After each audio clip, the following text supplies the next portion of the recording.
struggling for hundreds of downtown homeless people. That can be a disgusting, if not dangerous, endeavor. And joining us now to discuss this, we have Sean Shepard, the CEO of Embrace, which serves the homeless population downtown. And we also have David Garrick with the San Diego Union Tribune, who has been covering the downtown bathroom situation.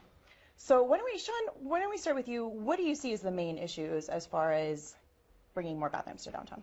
I think it's just an overall lack of desire to address the homeless population issue in San Diego.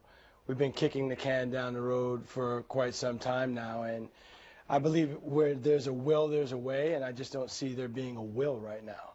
And David, you've been covering kind of the city's response. There was a grand jury report that came out, and the city has said, well, we have done some things. What are those things?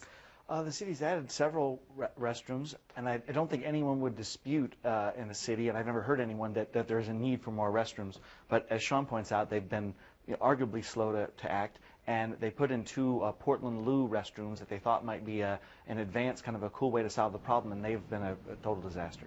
Right, and by total disaster, you mean a huge cost, and what else? Lots of crime, lots of vandalism, and but I think they highlight the heart of the issue is that it's hard to find a good spot to put a restroom. Yes. Local merchants, nearby residents are not big fans of it. They think it'll attract homeless people, and there's concerns about crime. Right, and Sean, I bring our viewers into this a little bit. You and I spent some time downtown living kind of among the homeless for a project at San Diego State, and man, that was the number one thing that stuck out to me, is that it's dangerous as a woman to find a place to go to the bathroom downtown. Well, that's when we discovered that the greatest opportunity for violence against women to take place is when women are going off on their own in privacy to relieve themselves, and that's when they're attacked. Right. That's a huge concern for police, for taxpayers, I would imagine. David, any reaction to that? Was that in the grand jury report, or? I know there were concerns about crime. I don't know if that particular concern was there. The grand jury also focused on the need for more restrooms for tourists. We have Comic-Con here, and there are a lot of folks who are wandering the streets, and they're not going to have as fun a trip and maybe not come back if they can't find a restroom for a long period. Right, and as far as tourism goes too, there's also the concern that there's just waste all over downtown because there is no place to go. Sean, can you tell us about that? Well, it's definitely an environmental issue that's not being addressed. We've spent time out, and we're out in the street among the homeless every week, and we've been doing this for 7 years, week in and week out. And a lot of times you're walking down the street, and you may have to sidestep what you think is dog waste, and it's not. It's human waste. So when I look at the homeless issue, it's a public health issue, it's an environmental issue, it's a taxpayer issue, and I believe that these stakeholders in the community, along with our elected officials, need to sit down and comprehensively look at the homeless issue, and I don't see that taking place that results in action. There's a lot of talk.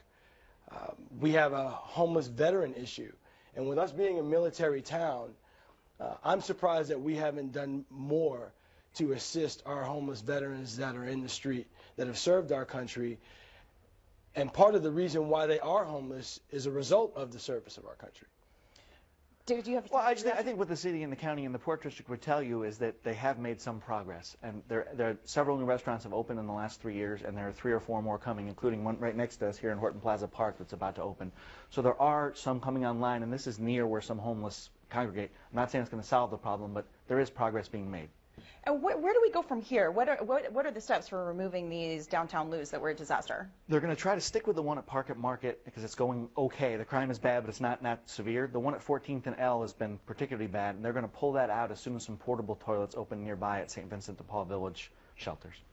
Okay. And what do you think? I mean, as far as they're spending this money to remove it, but it's a funding problem. It's a constant funding problem that they have as far as allocating police to address the crime. Well, it all comes down to money, doesn't it? and what your priorities are. And I don't feel like this is a high priority at the end of the day, politically speaking.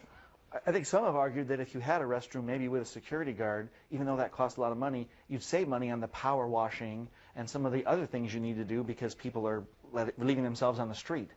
And maybe that should be factored into the equation when you're analyzing the expenses. Okay. And then as far as the breakdown of the council, like kind of where are the different council members in support? I know Marty Emerald's been outspoken. I know Lori Zapp's been outspoken. Where do they fall on this? Certainly Marty has been the champion. She did the Portland lose. Obviously, that she lost a little steam when that didn't go as well. Todd Gloria has been an interesting one because downtown is within his council district, and I think he's definitely an advocate for the homeless. But I think he also heard a lot of complaints about the lose, a lot of complaints, and so I think he was put in a tough political situation, and he ended up deciding he wanted the loo removed. You work with some of these city officials too. Where do you find that they kind of fall as far as support, not support, or?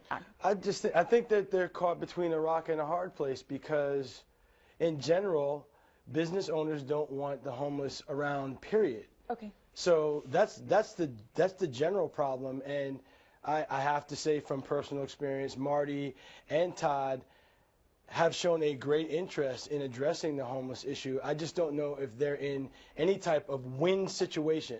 They're damned if they do, and they're damned if they don't. And we're going to have to leave that as the last word today. But David Garrett, Sean Shepard, thank you so much for joining us for this discussion. And Gene, we're going to go ahead and send it back to you.